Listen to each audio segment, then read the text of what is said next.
অনেক মা বোনরাই জানতে চাচ্ছেন যে সারাদিন রোজা রাখার পর ইফতারের 1 মিনিট বাকি আছে, ওই মুহূর্তে যদি মাসিক বা মেন্স হয়ে যায় তাহলে কি রোজাটা ভেঙে যাবে না রোজাটা ঠিক থাকবে?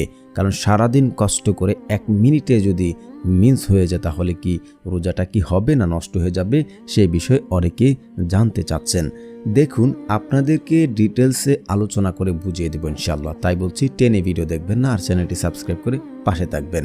ইফতারের আগ মুহূর্তে বা দিনে যে কোনো সময় পিরিয়ড বা ঋতুচাপ শুরু হওয়ার একজন নারীর জন্য মানসিকভাবে কিছুটা কষ্ট হতে পারে, বিশেষ করে সারাদিন না খেয়ে থাকার পর যখন আর মাত্র 1 মিনিট বাকি, তখন যদি মেন্স হয়ে যায় তখন তার কষ্টটা আরও বেড়ে যেতে পারে।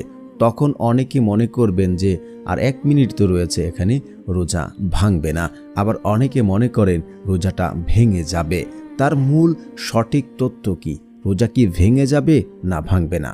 দেখুন, রোজার বিধান আপনাদেরকে সুন্দর করে ডিটেলসে বুঝিয়ে দিচ্ছি। ইফতারের ঠিক 1 মিনিট আগে বা কয়েক সেকেন্ড আগেও যদি ঋতুস্রাব শুরু হয় তবে এই দিনের রোজাটি ভেঙে যাবে কি? অনেকে এমন কথা বলেছেন।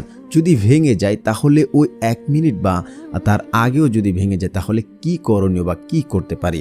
দেখুন, যদি রোজাটি ভেঙে যাবে কিনা অনেকে জানতে চাচ্ছেন। হ্যাঁ, অর্থাৎ টেকনিক্যালি সেই রোজাটি আদায় হিসেবে গণ্য হবে না এবং পরবর্তীতে এর কাজা আদায় করতে হবে।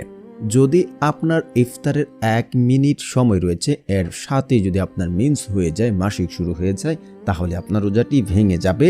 আপনাকে পরবর্তীতে কাজা আদায় করতে হবে। হ্যাঁ, অবশ্যই ইসলামের নিয়ত এবং প্রচেষ্টার গুরুত্ব অনেক বেশি।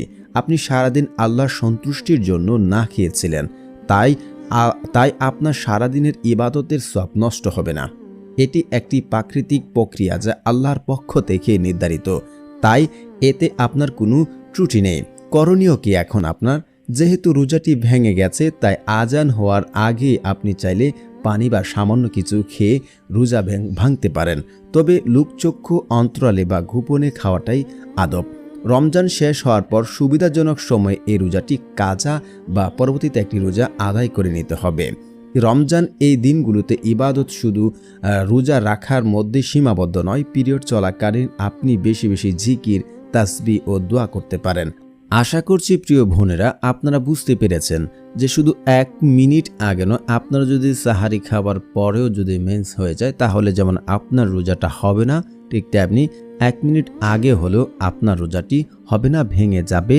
তাই আপনারা যে বাকি সময়গুলো বা যতদিন থাকবে আপনার পরবর্তীতে এর কাজা আদায় করে নেবেন। আশা করছি আপনারা বুঝতে পেরেছেন যে ইফতারের 1 মিনিট আগেও মিস হলে রোজা ভেঙে যাবে। ধন্যবাদ এতক্ষণ ধরে ভিডিওটি দেখার জন্য।